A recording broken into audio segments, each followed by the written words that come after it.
Hello, everybody. I was just talking to Joelle about how I just celebrated my amazing birthday yesterday.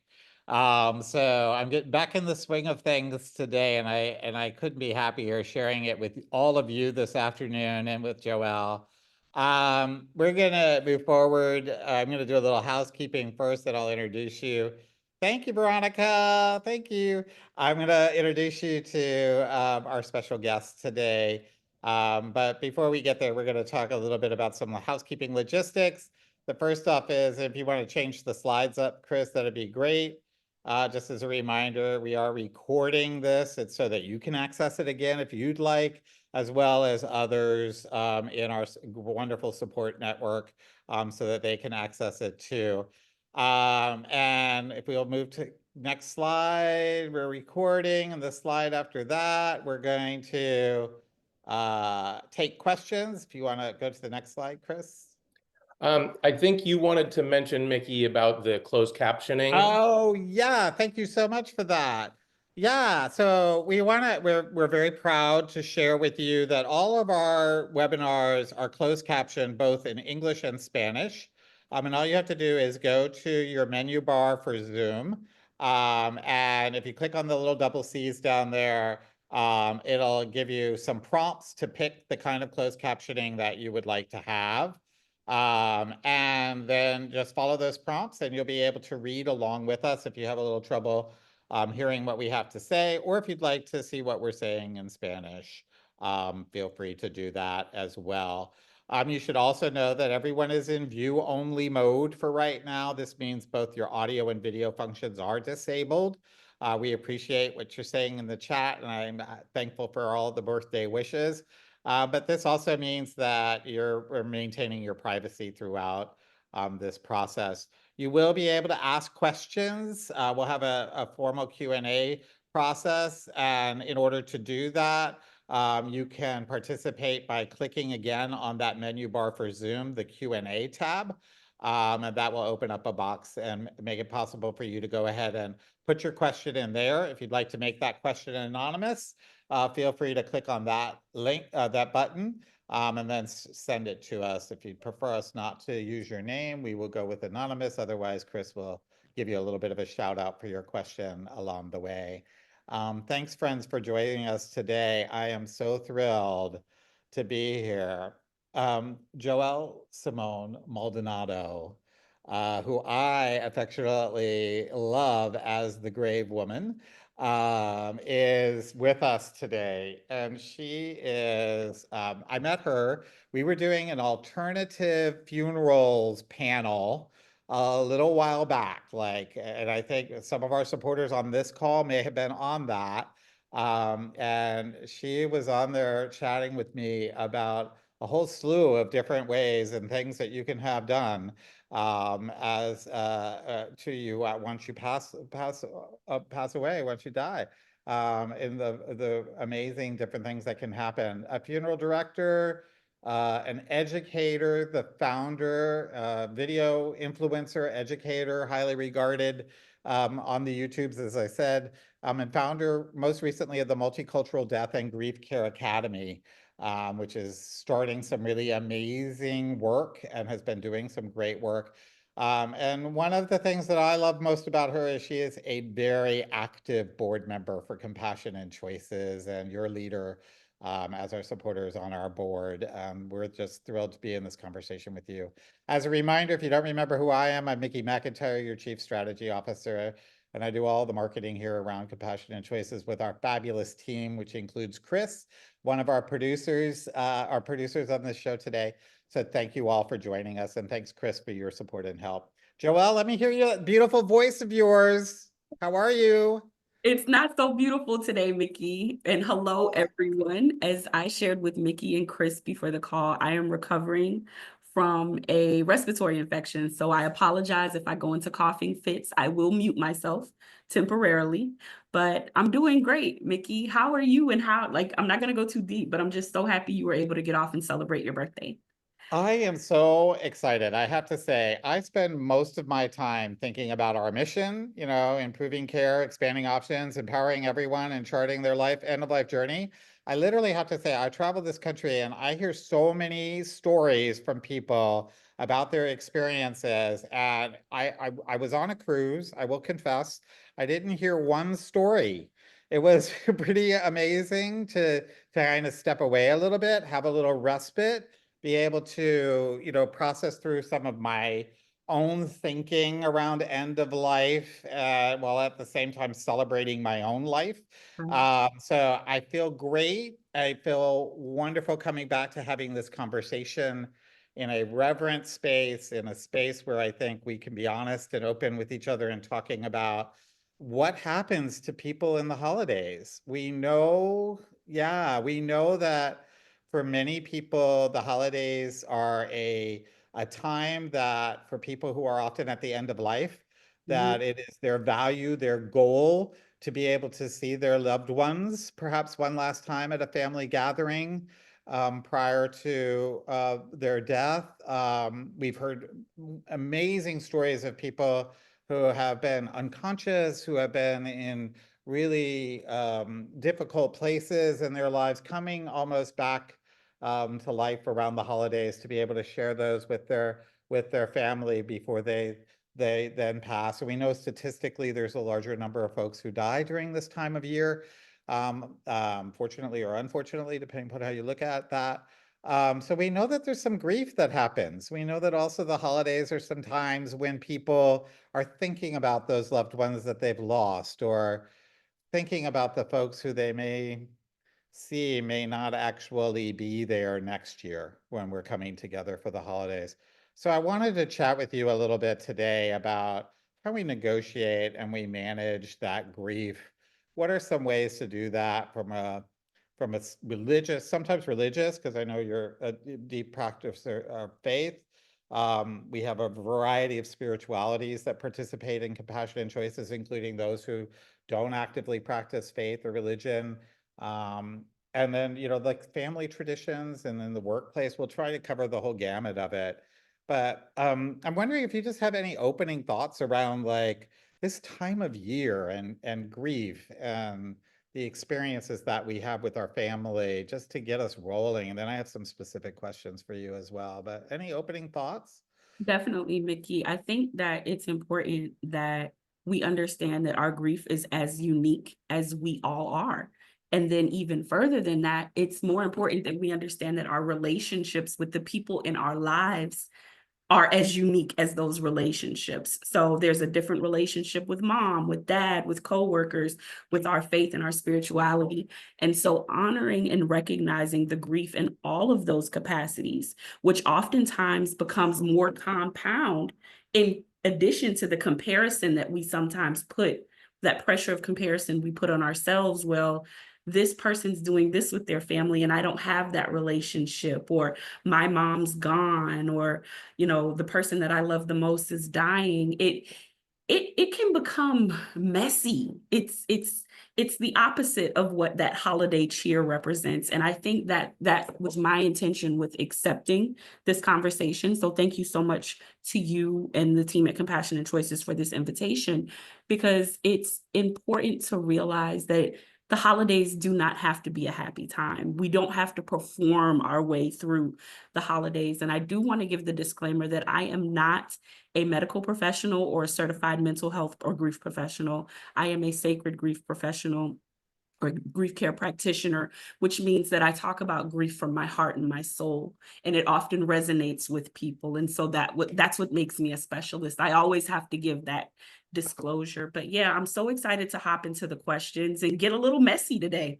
Great. Well, thank you. I had never really thought about grief and peer pressure. Right? Yeah. That's really fascinating when you think about it. Like, like how, like, what does that burden look like when when you're trying to navigate that?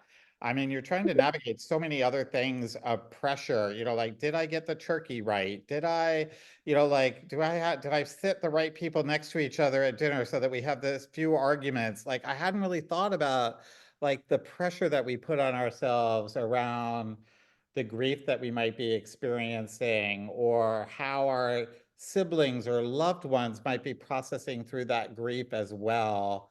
Sitting around the table together. I think about, so my mother passed away a couple of years ago, and we stopped having kind of a family gathering. And then last year, my siblings and I, after my father had passed away, for the first year kind of came together and had a really amazing couple of days together, just as adult siblings together, without all of the pressure of that holiday experience and some of the religious and spiritual aspects of that, but just being with each other was really amazing. And this year, I don't want to go away. I want to go and visit and be with them. It's fascinating how that happens when you take some of the pressure out of it and the stress out of it. I'm wondering, you are a spiritual practitioner, and I'm wondering if you could help us think about spiritual practices that help folks process through seasonal grief, specifically these big high holidays, you know? Definitely. I think it's important to understand what spiritual practices do as an aid for processing seasonal grief. So I'll start there if that's okay. Yeah. And what they do is they offer a sense of connection and purpose through rituals like lighting candles or visiting places of worship, or whatever that ritual looks like for you.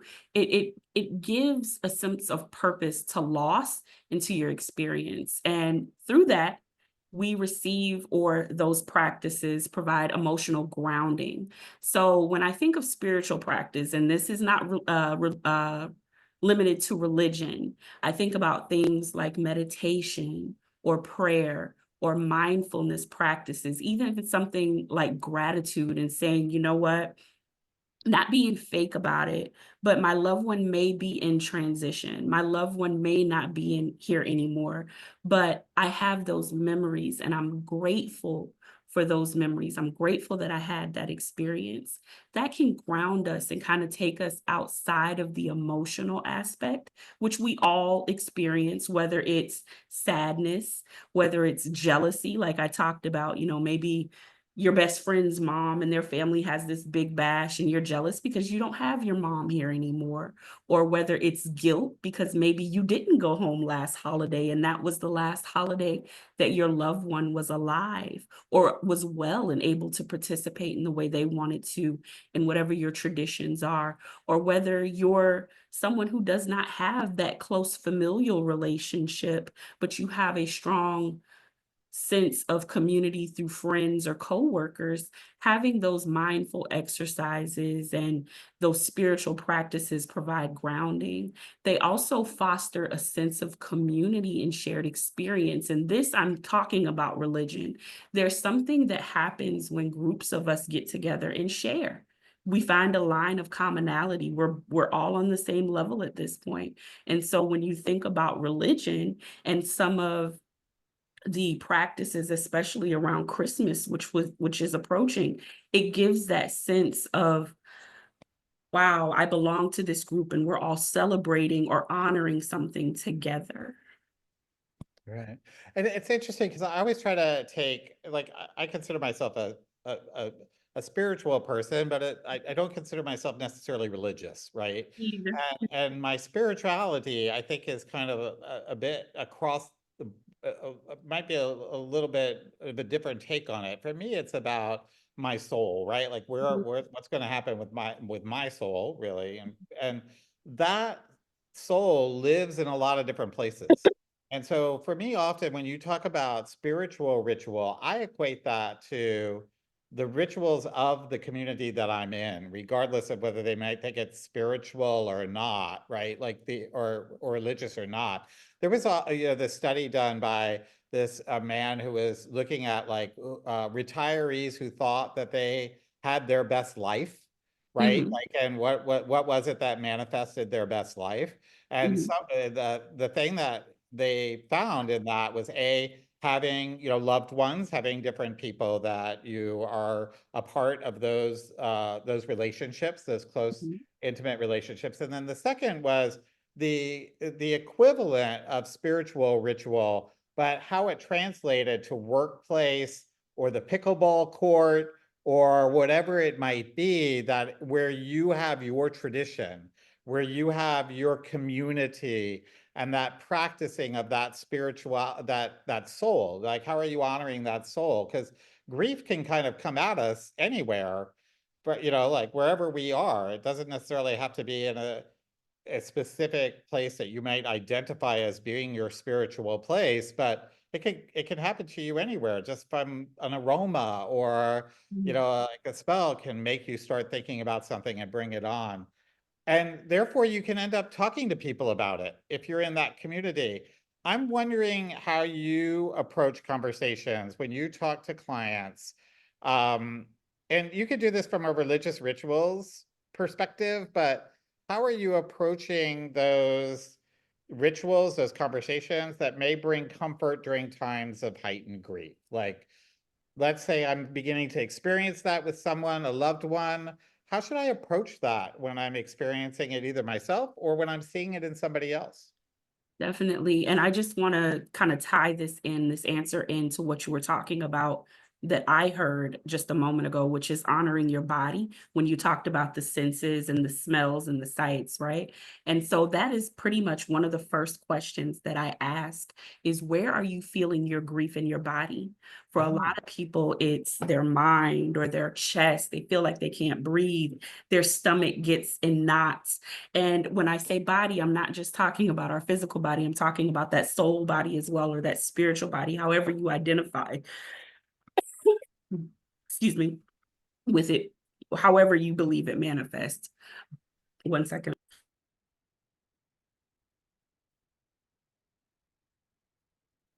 Sorry about that. But Yeah. however you believe it manifests. And so paying attention to the way that your body feels, hydrating, that's the number one thing I tell people. A lot of times when we're grieving, it affects our appetite. It affects how much water we drink, and it affects our mood. Where we may be more stressed, however you present stress. I'll give you the perfect example. My husband Lawrence lost his grandmother 10 years ago. And every week before Thanksgiving, he struggles with depression because the holidays, especially Thanksgiving, was such a big holiday for his family. And so when we first got married, my questions to him were, well, what's going on with you, right? Why are you so antsy? And to someone who's experiencing grief, that can almost feel like an attack, because we're trying our best to put on a good face. We're trying our best to be present and to be active, but we're also struggling. So I start with questions like, where are you feeling the grief in your body? I then go into asking open-ended questions about beliefs and spiritual practices, and offer examples that align with those that I'm talking to with their faith. For example, if someone is a devout Christian, and we all know that Christmas, from the Christian perspective, is about celebrating, the birth of Christ and those things like that. So what can you do to participate in that? Like, how can we channel that grief into what your belief system is? From there, we go into highlighting the value of personalized ritual to create meaning and comfort. And what I mean by that is, let's say that same person who is a devout Christian, who's really into the holiday and celebrating the holiday, and maybe they did that or are doing that with someone who's in transition or has passed away. What did you all do together? My Uncle Mark and I used to have what's called middle of the midnight snacks, where after Christmas dinner, we would tell my grandmother and all the ladies cleaning up the kitchen to not put the food in the fridge, because we have to get up and have our middle of the midnight snack, right? When everybody else is in bed around 2 or 3 o'clock in the morning, we're up in the kitchen eating and laughing and cutting up and just having a good time. And so when he passed away, it was so heartbreaking for me on Christmas when I realized that we weren't going to have that middle of the midnight snack together. And it took me about a year or two, but I started intentionally staying up to have that middle of the midnight snack in his honor. right? Mhm. So thinking about someone who's dealing with anticipatory grief, what is something maybe from your childhood or from your relationship with this person that meant a lot to you all during the holidays? Did you shop together? Did you do Black Friday? Did you wrap presents together? Did you say screw the holidays all together and we're getting on a cruise ship and we're going to drink and have a good time? What did you do with that person? And even if that person isn't physically able to do those things, make mocktails and celebrate and toast, be anti-Christmas, do those things, be present in those moments and savor it. I hope that answered your question. Well, yeah, you could like turn your whole bedroom into a Lido deck, right? Like, Right. like, or turn your whatever the room might be. I guess I'm wondering also around when we think about these things, what it almost feels like to me is a little bit of like Maslow's hierarchy of needs, right? Like take care of your body first, like what's happening in your body, in your space, and what's happening just physically for you. And then how do you move from that to the next level of not necessarily denying the grief per se, but kind of opening it up and giving it some space to live in your soul and in your place and in your being. And then actually doing some ritual or some care or some activities or things that might then allow that grief to live with you and to kind of be less of a barrier and more of a celebration or a way to honor and feel some joy from past love or past experience. Definitely. And it's also, what we've been talking a lot is a lot about doing. It's also okay to not do and to be still and to sit with that grief. Believe it or not, that's something that a lot of the clients that I work with and the families that I've worked with in the funeral home say is that I just can't. I can't. And it's almost like that guilt that we talked about before. There's a level of pressure that says I must or I should because everyone else is. And it's okay if you can't and if you don't. And if you sit on the couch and eat a pint of ice cream when that's normally not what you do.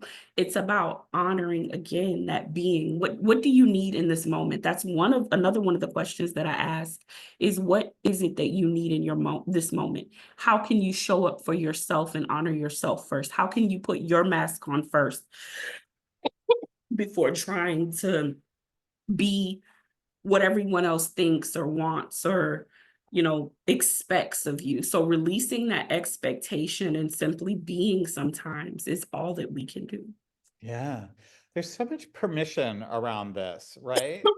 Like, I'm wondering if you um if you can speak a couple of minutes to what that means, giving people permission, like how are there ways that we can think about how we give ourselves that permission? How, because there's so much stress and pressure around it. Do you have thoughts about like, uh, I just really need to let myself do this. I really, like that seems so hard to It me. is, Mickey, and it's such a complex question to answer because it takes a certain level of self-awareness to know that you're not giving yourself permission to be in the first place before you can even identify that you need to give yourself permission. And I think things like this conversation that we're having right now, where we're being open and messy and honest and unperfect, it gives people permission to do the same thing. I think a lot of permission comes from our peers, our community. But unfortunately, sometimes we have family members that put pressure on us. And to that, it's about having boundaries. The remedy for that is having boundaries and enforcing those boundaries. Hmm. Wow. And kind of saying, no, I'm not going to let this get to me this time, or I may not be able to be with everybody this year, or maybe I need to actively go and find somebody to talk to who I've never talked to before. Yeah. Right. I think Or about, go ahead. just sitting with the fact that something has changed, a person, a thing, something that meant a lot to you during this time is no longer there, or you're facing the fact that it will no or they will not no longer be there in the Mhm. future. And sitting in that. Yeah. Um, I, I know we're having this conversation right now because, we're at the height of many holidays, at this time of year. I'm wondering if there are times that you see, maybe specific religious seasons, times where you feel like we can really feel those sense of deepening grief that we have, that are that are different. I mean, I think we kind of expect there to be grief Mhm. around Christmas, but maybe not so much at other times. When might be people experiencing grief, other kind of peaks, if you will, based on religion or spirituality that we should be aware of and be thinking about, as we're interacting with our friends and loved ones who might be going through something and we're not realizing that it's their holiday, right? Right. So that is such a great question. We just came off of one of those peaks where the Native community is in mourning, and that's Thanksgiving. Being Mm. sensitive to that, things like Ramadan or Lent or birthdays, or even the beginning of the year when everyone's talking about how excited they are about what's to come, and all you have to sit with is missing your person or anticipating that loss. And I think in those moments and in those seasons, it's important to acknowledge the dual role of the season or the event, things like graduations, anniversaries. And it's kind of hard to pick up on those because those aren't necessarily universally celebrated. But again, having sensitivity and acknowledging the dual roles of like Christmas or New Year's or Thanksgiving, or your holiday could be Halloween. It might have been that you and your family, your kid, your person dressed up as M&Ms every year. Uh, It it it shifts. I wouldn't say that there's more so one than the other, but yeah, I'll stop there. I wonder, like, I mean, I try to keep track of people who are close to me when they've had loved ones die, try to remember when that person died, right? Like so that you're knowledgeable, because I think that's one of the hardest for people. Like if I have some couples who are friends and one of the members of the couple has passed away, and I always try to think about that person and maybe reach out to them when I know that that's the anniversary of that, their loved one's death. Right. That feels like those anniversaries are some of the times that we have to kind of pay strict attention to, even more so of the anniversary of a death or the anniversary of a birth, both. We do births pretty well. We don't do deaths very well. Yes. Are there rituals or thoughts that you have around those anniversaries or around some of the more prominent moments or the seasons that are like kind of practical ways to think about it? Like try this on for size, like I I don't know. You have any thoughts? I do. I will say the number one thought I have is to not dance around the fact that the person is grieving the loss of that person or anticipating a loss. I had a conversation with a mother who lost a child not too long ago, and she said the most heartbreaking part about Thanksgiving for her was that no one said her daughter's name. It was like Mm, her daughter never existed. wow. And I didn't, I've never really thought about it that way, but it's like, because in my family, like we speak the names of our ancestors, we're very intentional about it. But I can now see how someone may be uncomfortable bringing up the name because they think they're going to make the person sad, but how much worse to act like, or not that it was intentional, but to not say their name at all. So that's what comes to mind, first and foremost. And the second is to, I think a lot of times we put pressure on people to behave the way that makes us comfortable. And Mm, so we say, I want you to come over for holiday dinner or Christmas dinner or whatever. And it's like a pressure. Well, you don't need to be by yourself. I don't want you to be alone. We want you to be here with us, when it's okay that that person wants to be alone. So not pressuring people to be performative, giving mm. people permission. It's almost the reverse of what we've been talking about. Instead of needing that, giving that. So it's an ebb and flow, a give and take. There's a message in the chat, that came to me, about somebody who lost their husband, some time ago, and they were, high school sweethearts in love for their entire lives. And their way of managing grief was to, particularly around the holidays, was to keep themselves so busy to the point of exhaustion, just Mhm. using the holidays as the excuse for the busyness and the exhaustion, which feels like in one way it might be really beneficial, right? Because you're quote unquote keeping your mind off of your grief, but at the Right. same time you're like, that's not very good for your body, your soul, Yeah. your heart, things like that. It feels like it's a little bit of a balancing act between all of these pieces. You said at the top, kind of, it's individualized. Like all of these pieces feel like there's a continuum on which you are flowing kind of within your grief, and you have to kind of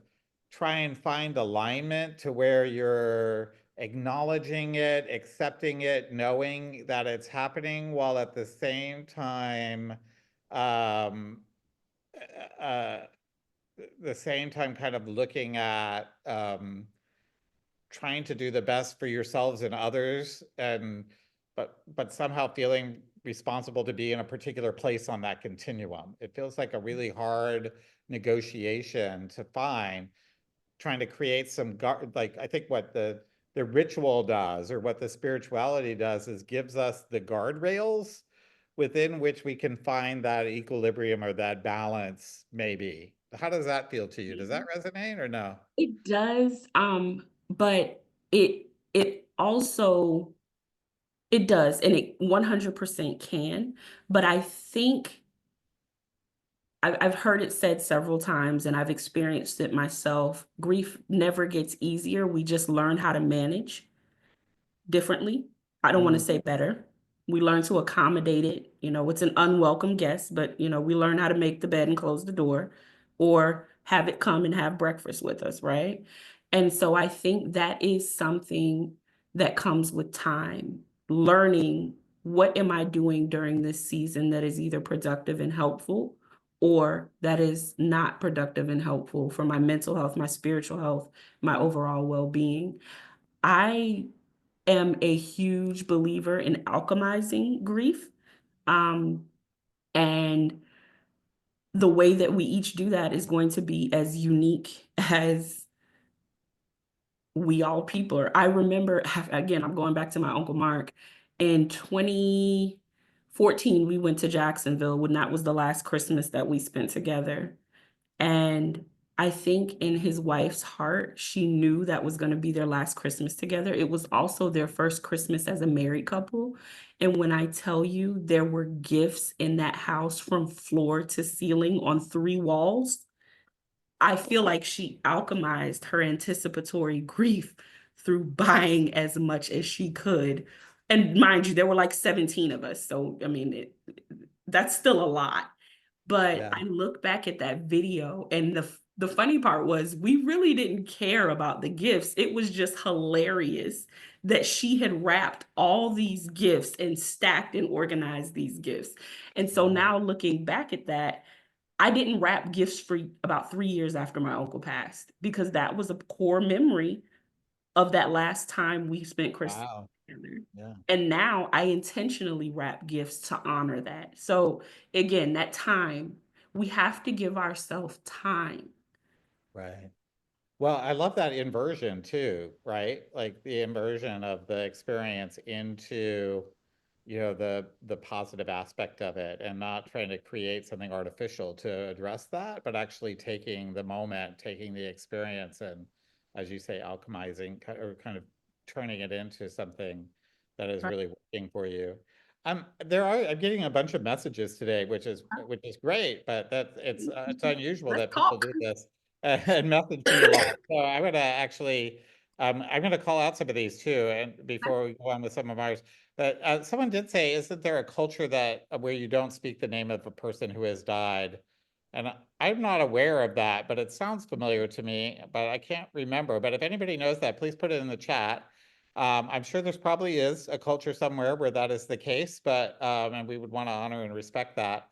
But then another person mentioned that it's like super important, at least for them it was, to remember the first birthday after a person has died, especially if you believe in being born again.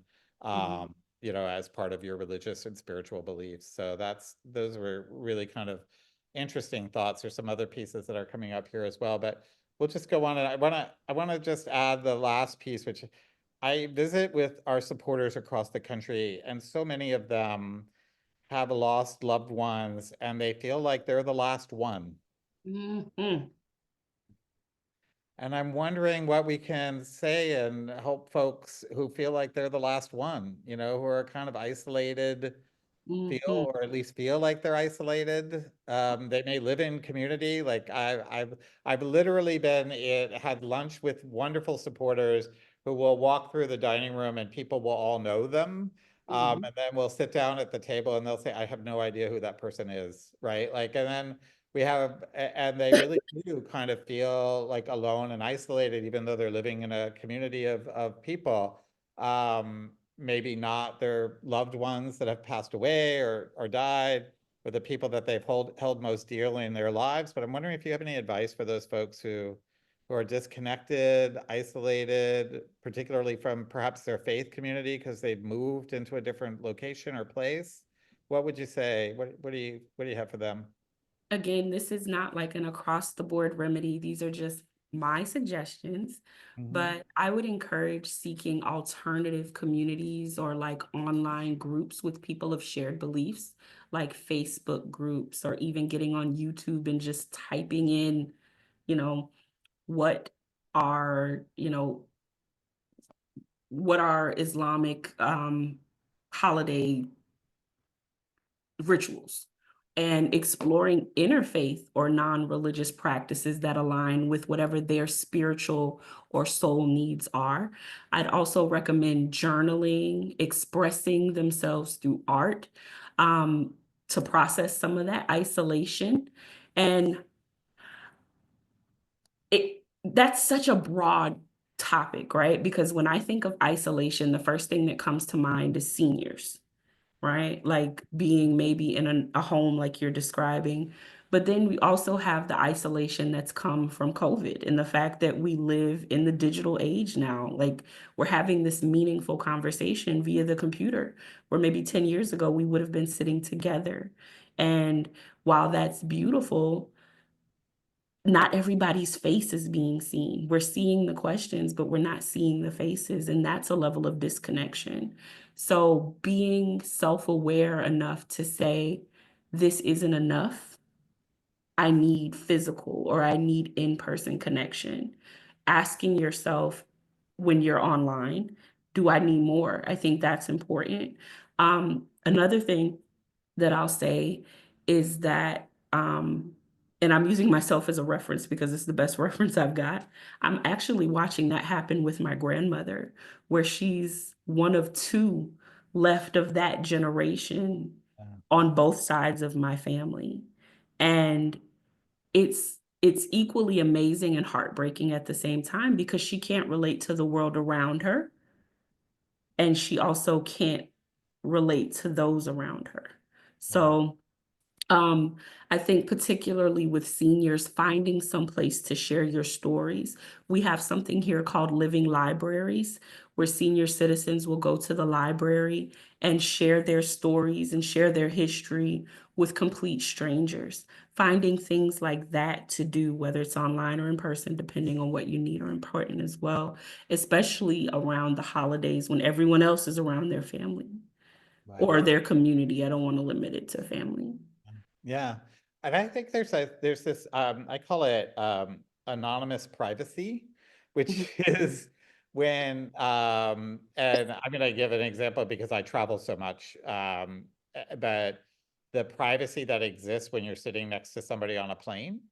Right. You know, like there's a lot of opportunities in life and in the world for what I call anonymous privacy, where you can have conversations that are often very open and very, you know, like kind of where you're not putting yourself in danger, right? But where you know, you're basically talking with somebody else who may have a shared experience that you're getting to have that conversation with. But there are a number of more coordinated activities like that, like many CCRCs, continuing care retirement communities, employ volunteers, have volunteers that come in and visit and engage. There are social circles or activities. You know, like I actually think of the arts and crafts activities and those kinds of classes that I take here in the villages as being an opportunity to like share with other people some of these things when I don't have anybody else to share them with. You know, I took a story writing class, and part of that is about opening up because you're writing stories about your life, right? Or things like that. So there's a lot of kind of organized ways or activities that you can engage in and have this kind of anonymous privacy and be able to work through some stuff with other people who might actually be sharing without it necessarily having to be an organized support circle, right? Or an organized support piece. I will also say, and you pointed this out earlier in the call, you know, like what we're talking about here is kind of the social aspects and spiritual aspects of addressing grief. We are not talking about, you know, really mental health issues or clinical depression or things like that, that where you really should be looking to get clinical support and help. And we want to make very clear about that. This conversation is really about kind of that processing through of social grief and individual grief within a social setting and a spiritual setting and religious setting. So Can I thank come you off for that. script for 1 second, Mickey? Sure, go for I it. think there's also, when you talk about isolated grief, right? Huh? There is a level of isolated grief that is unique to our supporters, whether it's through the fact that they have taken advantage of MAID or want to take advantage of MAID. And that's not always a conversation that you can have with your community because of people's various beliefs, which they're entitled to. And so when I think about that, I wonder, and maybe some of our supporters can chime in here, in what ways have you all found community around your loved one passing away after using MAID or in anticipation of using MAID? Yeah. And maybe we're talking about medical aid in dying for those of you who are not up on the acronyms. But it's also true. It's also true that there is the same happens for a number of folks who are engaging in intentional dying, right? Like where they are looking at whether it's voluntarily stopping eating and drinking or withdrawing all life support, life sustaining support. That there sometimes tends to be some pressure and stress around what does anticipatory grief look like around that and grief and building community. There are now actually support groups for families and individuals, both around anticipatory grief and grief specifically for folks who have accessed medical aid in dying in some of the states where medical aid in dying is authorized, but it certainly extends to the broader end of life pieces. There are some notices in the chat about some of the communities and cultures that don't speak the name of folks who have died. So I will refer people to the chat there. I think we want to open it up for questions. Let's get a couple of questions in, or if you have thoughts yourself about how you process through some of the social and spiritual and religious aspects of grief, we'd love to hear them from you. Yeah, I knew we were going to get this. What does alchemize mean? What do you, yeah, you want to go for that, Joel? How much time do we have? Just But a second. Just give it like the one sentence. okay. So alchemy or alchemizing your grief is taking the emotions that you're feeling, that reeling, that pain, that just turmoil, and intentionally, either through being guided or on your own, channeling that energy to create something meaningful for yourself first, and then for others who are also walking that path. Yeah, yeah. I hope that got it for you. If they feel like they are the last one, honor them for taking on such a task that it didn't have to be the one of their loved taking on that role so that they can take it on as opposed to their loved one. Gratitude for their suffering and taking on the heavy task because if it wasn't for them, it would have been one of their loved ones who would have to do it. They still have purpose in finding that purpose, even if it be to suffer well is paramount. Yeah, I will say, you know, some of you know my story. I was in HIV and AIDS, and I am the sole survivor of my group of 11 friends and loved ones. And it took me a long time to be willing to accept that I had a responsibility to be that person, for the rest of my life and engage in that and do that joyfully. Can you share some words for those who are still struggling with their loved one who died, who feel remorse and regret for how their loved one had suffered? For those who did not witness a good death, we hear this story a lot of people who really feel bad about what their loved one had to go through as they were dying. Do you have any thoughts about that? Can I sit with that for a second and just come back to it? I don't just want to say words just to respond. Sure, that's great. In the meantime, there is in the North Coast of California has a great support group. I'll also mention New Jersey, Arizona, I think has a great MAID support group. You can call our end of life consultation line and they'll help direct you to one if you don't have one already. And also from another one of our guests, I try to be at peace with death, but my loved one was terrified of it, wasn't given any medical aid in dying, and it really affected how she died. And that has an impact on us, right? Like that makes it difficult for us to have peace with death as well. There is a question in the chat here about what are some of the benefits and negatives that could come from anticipatory grief. I'm wondering if you might want to take that one on first. I'll answer that one first, and then I'll go back to the question about struggling with the way your loved one died. I'll give you two good things about anticipatory grief. You have the opportunity to say goodbye, and you have an opportunity to say goodbye in a way that is meaningful to you, right? The bad parts, you're having to say goodbye. Mm. And you have to figure out a way to say goodbye in a way that's meaningful to you. And you have to also, and this ties into the first question, recognize that whatever that way is was enough. And it's hard enough for us to accept that we are enough as human beings. But add on top of that the pressure of saying to yourself, did I say goodbye in a good enough way? Did I say goodbye in a way that provided enough peace? Was I there in the way that person needed me to be? Or was I so overcome with my own experience that I made that person carry my emotional baggage through the end of their life? And I don't know the answer or remedy for that question, but what I tell people when when I'm working with families that are making funeral arrangements, the thing that I say to them is to come from your heart. We don't know what's inside someone else's mind.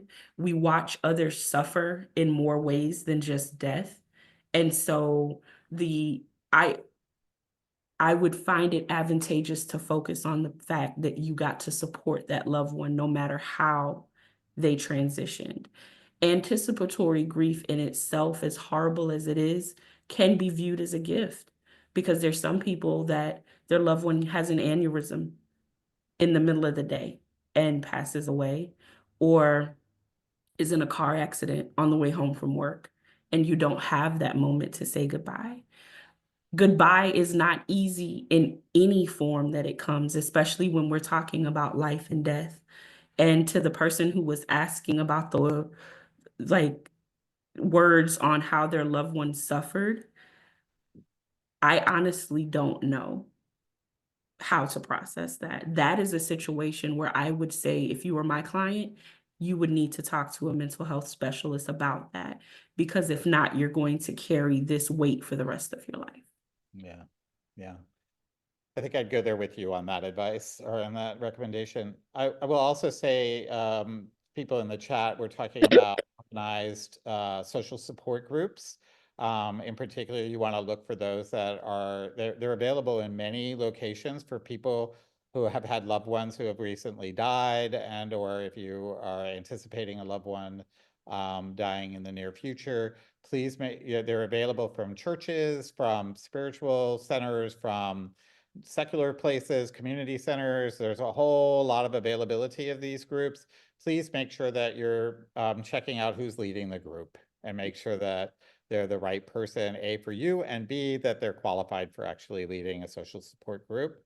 And B, I will say, for those of you who have had loved ones who have gone through hospice, as part of the hospice benefit, the hospice program is supposed to provide some social support, grief support for close members of the family and loved ones as part of the federal hospice benefit through Medicare. So you can always contact your hospice provider for the person who is in hospice, and they should be able to direct you to some grief, the support groups or other grief counseling as necessary, or grief education programs. And there are a number of interesting pieces in the chat. I do want to just pause here for a second. We'll have a couple of minutes left. Let me see what else we have here.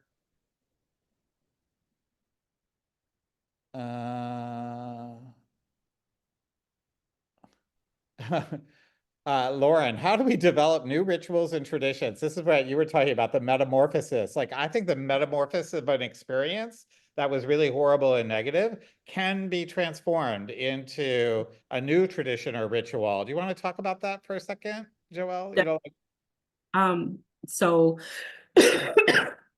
I talk about this in a book I wrote called The Grief Kit. And I talk about a client that lost her son, and she lost her son in a car accident. And she got the call during sunset, right? And she shared with me that the sunset became like the worst part of her day because it always reminded her of that phone call, right? And so after working with her for a couple weeks, I said to her, why don't we build a new ritual around sunsets that has the power to bring peace to you instead of this being agony, right? And so again, this wasn't an overnight process. I didn't start working with her until probably a year after her son died. So I don't want to give the impression that this is an overnight fix.